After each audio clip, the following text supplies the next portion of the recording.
This week, a special edition, Fighting for Our Future. I do hope that people will come to the conclusion that our democracy is worth fighting for. River alumni, former U.S. Congressman and Washington State Lieutenant Governor Denny Heck sits down with CR News exclusively, addressing education funding. We're spending, when corrected for inflation, $1,000 a student less than we were just a few years ago. And district budget cuts. This is not one of those things where we're going to fix it for all time in one fell swoop. What can the state do? In order for us all to be successful, we're going to need to get the most out of all individuals. Also, answering questions, Heck speaking to students in an open forum as part of a Students Cast project. Abby Pekuska, who made it all happen, joins me to break it down. Welcome to the conversation and a special edition of the Rapids Report. From CR News, this is the Rapids Report with Talan Collins. And a good Friday afternoon. Thank you for joining us on this special edition. In a Rapids Report exclusive interview, I sat down Tuesday with the Lieutenant Governor of Washington State. Among the subjects we covered were education and modern journalism, also civics and the importance of participating in our democracy. For nearly 5 decades, Denny Heck has been a leading voice in both state and national politics. Born and raised right here in Vancouver, Washington, Heck graduated from this high school, Columbia River, in 1970. Shortly after, Heck accepted an appointment to the United States Military Academy at West Point, before enrolling and later graduating from Evergreen State College. Out of graduate school, Heck was elected to the Washington State Legislature, representing the 17th District at the age of 24. During his 5 terms in the State House, he would go on to co-chair the Education Committee that wrote Washington's 1977 Basic Education Act, later publishing his first book, Challenges and Opportunities, The Transformation of Washington Schools. Then, after serving as Chief of Staff for Governor Booth Gardner in the early 90s, Heck co-founded TVW, the statewide Washington Public Affairs network patterned after C-SPAN. It wouldn't be until 2012 when Heck returned to public office, elected to U.S. Congress, representing the newly created 10th Congressional District. As a congressman, Heck served on the House's Select Committee on Intelligence and on the Financial Services Committee. Upon announcing his intention to retire from Congress in 2019 and referring to increasing political polarization, Heck told MSNBC's Chris Hayes, Change does not, as Dr. Martin Luther King suggested, roll in on the wheels of inevitability. If we want to be better than this, it is time to step up. In 2020, Heck ran for and was elected to the position of Lieutenant Governor of the state of Washington and as President of the State Senate. And joining me now in studio is the Lieutenant Governor of Washington State, Denny Heck. Mr. Lieutenant Governor, thank you so much for taking the time out of your busy schedule to sit down with me here today. Thank you, Talan. I'm delighted to be here. On your 2020 campaign website, you say that you, quote, learn the importance of a strong public education and that you're a, quote, passionate believer in strong public schools. What shaped that perspective? Dad, so my dad grew up on what you would characterize as a hard scrabble farm in rural South Dakota. He was the oldest of 7. And he came home from school, I think it was either late the 8th grade or the beginning of the 9th grade. And grandfather, who only spoke in broken English, met him at the door and said, well, that was your last day of school. You have to stay home and help us save the family farm because the Great Depression had arrived. And as a consequence, growing up, myself and my 3 siblings would get the mini lecture about once a week at the dinner table, wherein my dad would say, they can take everything away from you but your education, so get one. Of course, that was from someone who had had his education taken away from him. So that really is what ground into my DNA the belief that a strong public education is absolutely critical, vital, integral to having a healthy democracy.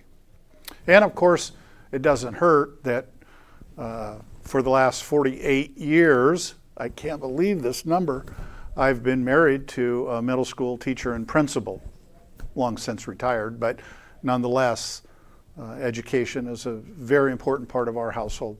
I was a brand new member of the state legislature in 1977, frankly, a 24-year-old, thought I knew more than I did, young person who had worked for the Education Committee on the professional staff. A former teacher at Columbia River High School was the chair. His name was Al Bauer. Al served 30 years in the state legislature from Vancouver, and he was the chair of, he was my high school history teacher here at Columbia River, and he was the chair of the committee, and he hired me to be the research analyst for it. So I had some background in it, but I arrived in the legislature relatively green and very young, and on the 5th day of the 1977 session, a Superior Court judge in Thurston County named Bob Doran issued his opinion finding the state in violation of the state constitution, specifically Article 1, Section 9, which says it is the paramount duty of the state to make ample provision for the education of all children residing within its borders, and goes on. And the legislature didn't know what to do with this because basically we had an order from the court system on day 5. Hey folks, you got to do something about this. You're violating the state constitution. So we rolled in on the following Monday morning, now the 8th day of the legislative session, and we're meeting in the Education Committee. And I was the vice chair, which is a title often given to first-term members, more for the title than for the responsibility, frankly, sitting next to the chair. And there was a discussion about what we were going to do to respond to Judge Doran's decision. And the chair was Representative Clementi, Art Clementi, said, well, we're going to form a subcommittee and charge them with coming up with our response. And he turned to me and he said, and I'm going to name Representative Heck to chair it. That's the first I'd heard of it. And if you had caught my face on camera at that moment, I was absolute deer in headlights. Oh, my goodness. But we proceeded to have an incredible subcommittee process developing the language that was the Basic Education Act. And I think what it did, to more directly answer your question, Talan, is it set the threshold here of we have to treat school districts equitably, irrespective of their property value. And we have to drive a state funding system that relies less on locally voter-approved levies. And we did that. Of course, the world changed and circumstances changed. It wasn't a forever, permanent, eternal fix. Nothing ever is in the public policy world. But that's really a bit of the background and the context. According to the National Education Association, Washington educators rank as the 5th highest paid in the nation. By contrast, the Seattle Times reports that student outcomes are nowhere near that mark, and the U.S. News & World Report ranks Washington 32nd in the nation for K-12 education. Talk about the primary factors that you believe are contributing to that disconnect between the high teacher salaries and student outcomes. It's a great question. I always take these education facts with a bit of a grain of salt because it depends an awful lot on the organizations generating the data as to what kind of I won't say a slant they will put on them, but this is really hard data to get your arms around. But look, as it relates to the relatively high salary levels for teachers, the truth of the matter is the single most important input for the quality of a student's education outside their home is that teacher. Teachers have been the most significant people in my life, except for my parents. They had the most to do with my life's trajectory. And what you need is teachers who love the act of teaching, love the content that they teach, and love the students. And if you can get a teacher that will do that, you're going to get good outcomes. And if we have to pay to get that, we sure ought to. And as far as the equitable wealth distribution amongst school districts here in Washington, the Education Law Center concludes that the, quote, hallmark of a fair and equitable school finance system is that it delivers more funding to educate students in high poverty districts. However, last year, Washington State channeled about 5% less towards its neediest students. High poverty districts received about $880 less per pupil than more affluent areas. What is the state doing to ensure a more equitable wealth distribution among school districts? So you'll probably ask me later about the McCleary decision. which was a decision that came after the 1977 basic education, the Doran decision. And it reinforced this issue that funding wasn't adequate, and especially in equitable terms. And there was a mass infusion into the public school system. It was very large. Since then, however, the data reveals that on a per student basis, we're spending, when corrected for inflation, $1,000 a student less than we were just a few years ago. So I think we're kind of fallen behind again of late. And anytime we fall behind, it always falls more heavily on those who have bigger educational challenges. Look, this is a never-ending issue. I don't think the way that people should think about this is, if we just do this, we'll fix it forever. Because the world changes, and the needs of kids change, and society changes. So this is not one of those things where we're going to fix it for all time in one fell swoop. I think the best way to look at this is, are we making good progress? According to some of the data I've seen of late, we've been backsliding. So we need to get back on track of making good progress. And the best argument, Talan, the very best argument for making sure that we're providing adequate resources for students who have particular needs, whether it's a language barrier, a developmental disability, or a learning disability, or any kind of thing like that, is in order for us all to be successful, we're going to need to get the most out of all individuals. So it's really, one way to look at this is, it's a matter of self-interest to make sure that we're helping students who have some greater challenges by providing some additional resources. The organization Washington's Paramount Duty claims that the legislature's McCleary response was to, quote, cap school district spending at an amount below which districts can actually meet their legal and constitutional obligations to students. Our superintendent, Dr. Jeff Snell, says he's tried to, quote, advocate at the state level to address what he describes as a significant difference in what the state provides versus what we come to expect in our schools. What is the legislature doing to address that specific funding gap? So I think it's important to understand that, first of all, Washington State, Vancouver School District, District 37, near and dear to my heart, and Washington State school districts are not alone. School districts throughout our nation, schools throughout our nation, are going through this. And you've identified some of the culprits for this. There was a huge infusion of federal funds during the pandemic, which were scheduled to end as the pandemic ended. School districts would say, the needs didn't go away, we became dependent upon those, even though at the time when they were offered, they were said, these are temporary to bridge you over. Secondly, during the pandemic, a lot of students, parents, took their children out of school and either homeschooled them or sent them to private schools. Thirdly, that which you didn't mention, is that we're going through a demographic decline. There are fewer students showing up at the schoolhouse door because people are having fewer students. And of course, our school funding system is based on the number of students. So there's this just terrible confluence of factors that's causing this problem here and everywhere. The Seattle School District, for example, has a proposal before them to close 20 elementary schools. 20 elementary schools. And they're not alone. The problems down here in Evergreen, Vancouver, Washougal, lots of school districts are going through some pretty tough times. So when the legislature reconvenes in January, this is all going to be on their plate to deal with, but in fairness, with a lot of other demands to meet the needs of citizens. It is true, and we should always remember, that in terms of our constitutional document, our founding document, there's only one that is called out as the paramount duty of the state, and that's to support our public school system. Voter turnout among young people has historically been lower than other age groups.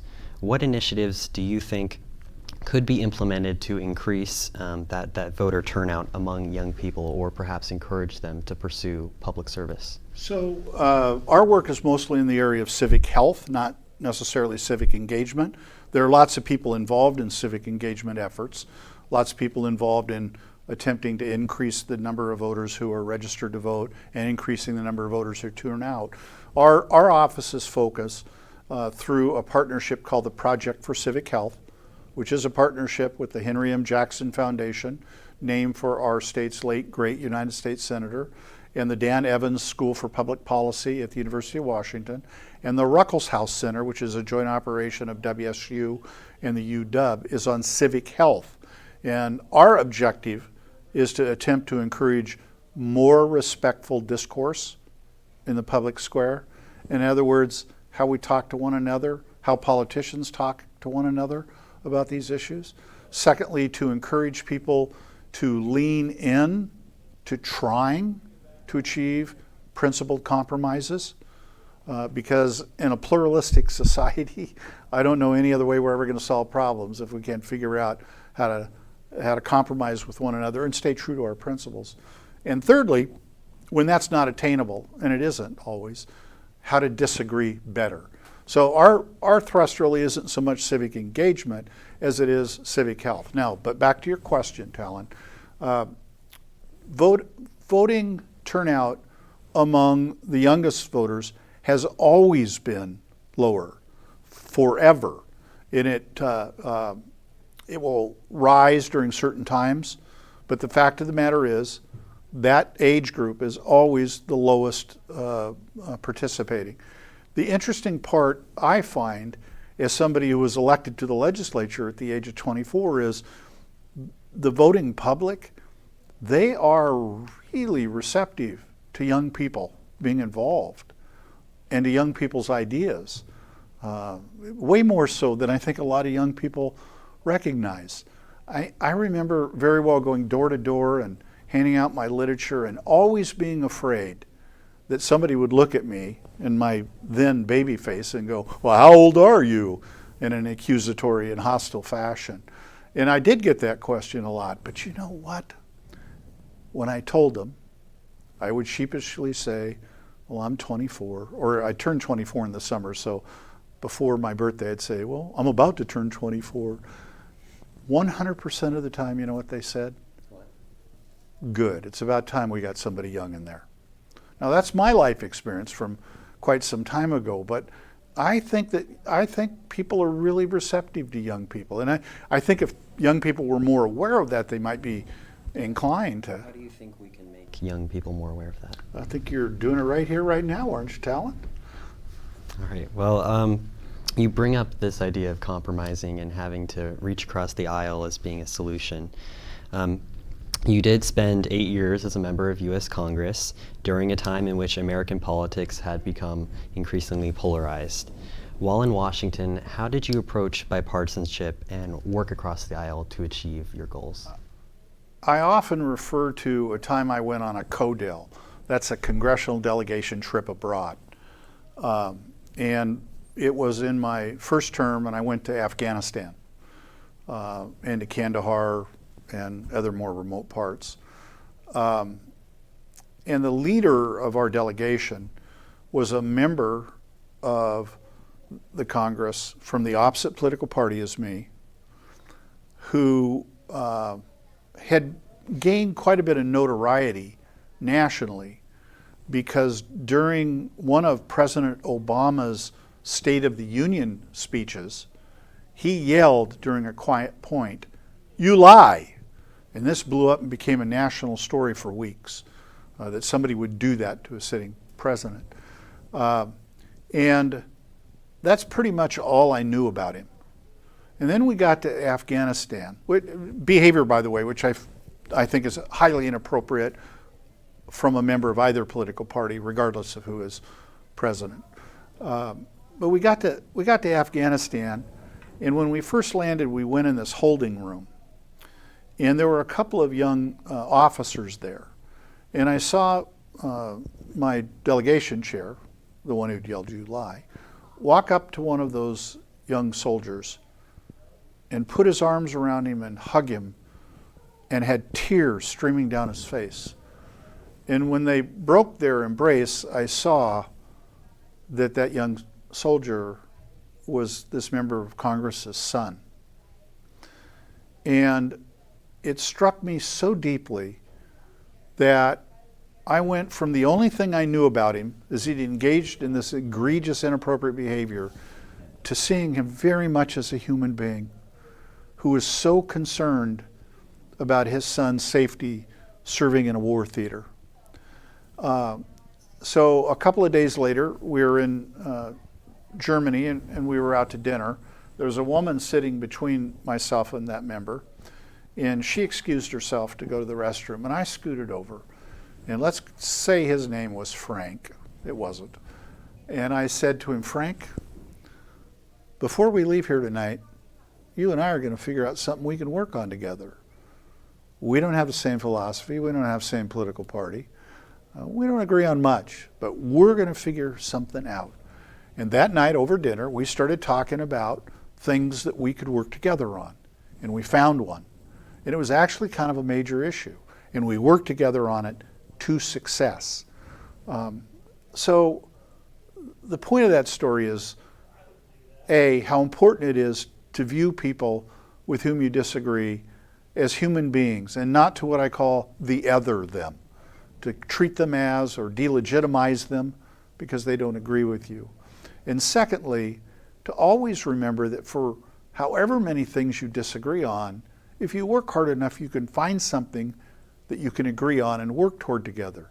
And the beauty of that is, if you do it once, you now know you can do it twice, if not 3 times, if not 4 times. You co-founded TVW, Washington State's public affairs network, to increase transparency and provide public access to government proceedings. TVW prides itself on gavel-to-gavel coverage of state government in the effort to foster a more informed citizenry. Given your experience, how do you assess the current state of journalism and transparency in government today?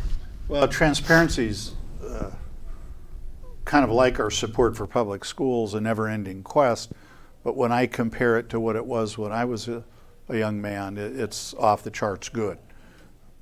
We still have a ways to go. We have an ongoing issue in this current time where members of the legislature, just to remind you, Talan, I'm not a member of the legislature. I'm independently elected statewide, and I am the president of the Senate, but I don't have a vote except in a tie, and I can't introduce bills.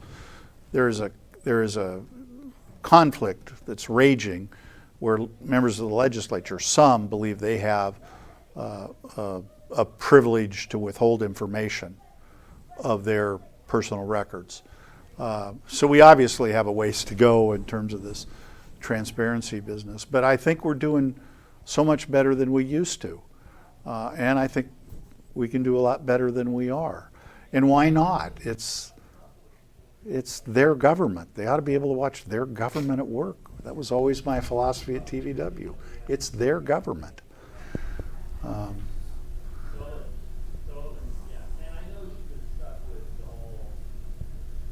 I do hope that people will come to the conclusion that our democracy is worth fighting for. This week was Memorial Day. There's a lot of blood and treasure been spilled so that we would have that right to vote. And I think our nation actually has a long history of young people playing an important role in shaping the future of our country. There was a pretty unpopular war underway when I was in high school, and young people spoke up, and I genuinely believe that was a part of bringing that conflict to a conclusion. I hope, and again, I don't presume that I will be the one to inspire this, but I hope people will come to realize the agency that they do have, the power that they do have to make a difference. All right, well, I really appreciate your time today and for sitting down with me, so thank you so much. Thank you, Talan. That conversation was made possible by the efforts of junior Abby Pekuska, who organized a civics discussion.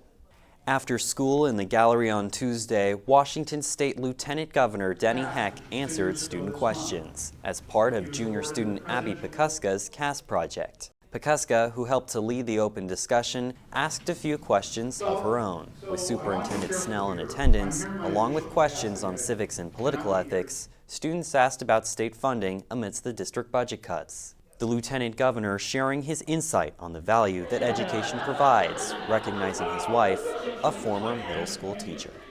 Here with me now in studio is Abby Pekuska. Abby, welcome to the Rapids Report. Thank you for having me.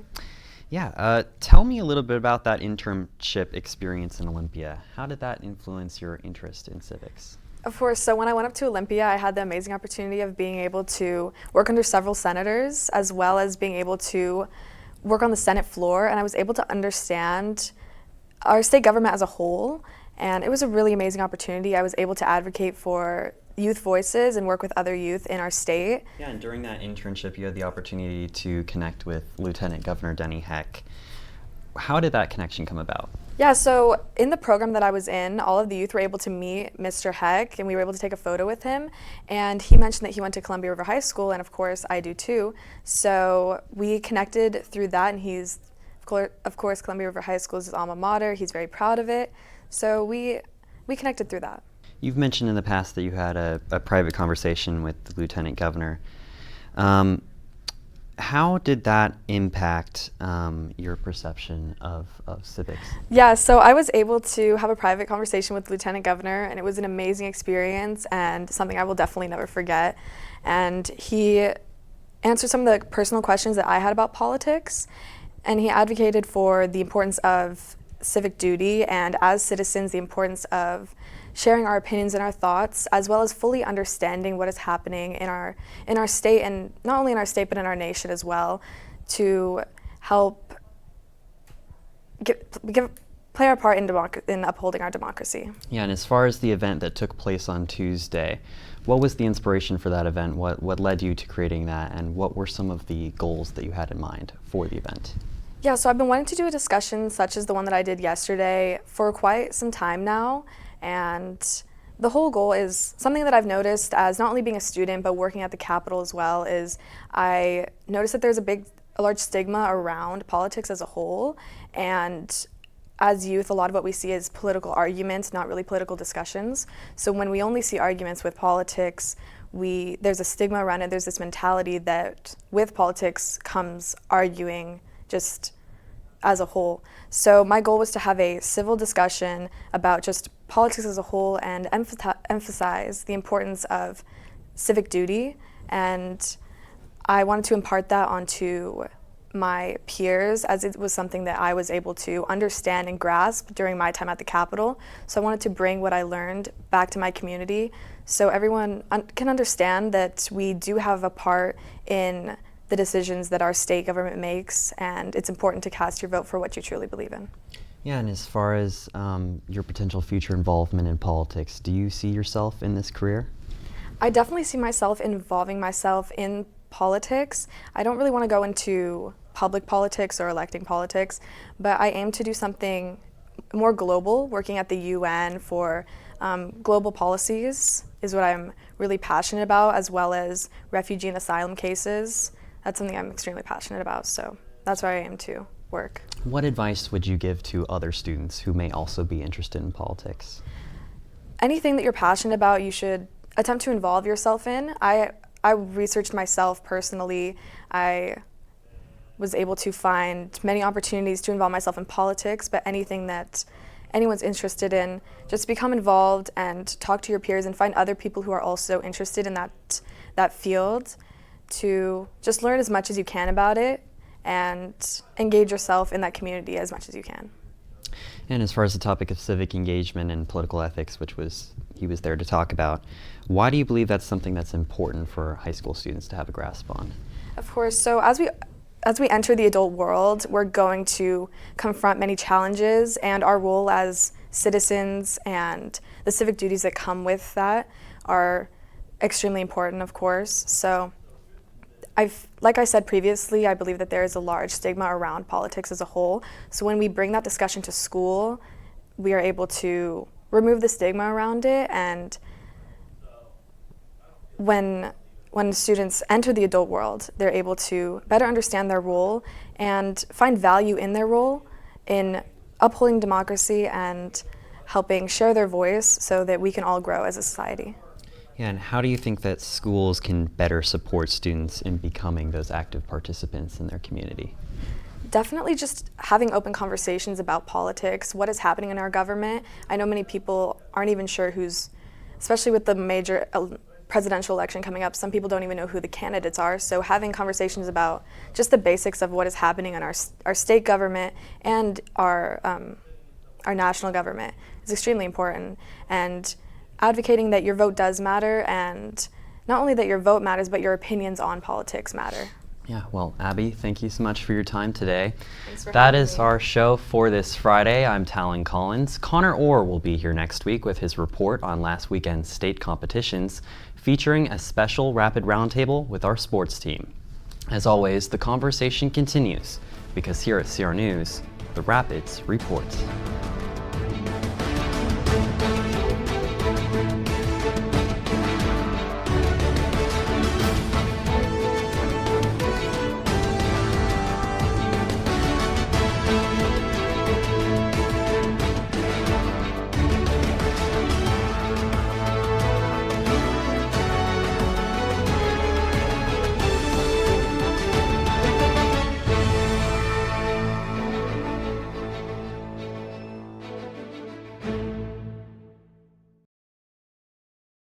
Hey Rapids, if you liked this video, make sure to hit the like button and subscribe to the CRTV YouTube channel to support content for and by CR students. Thanks for watching.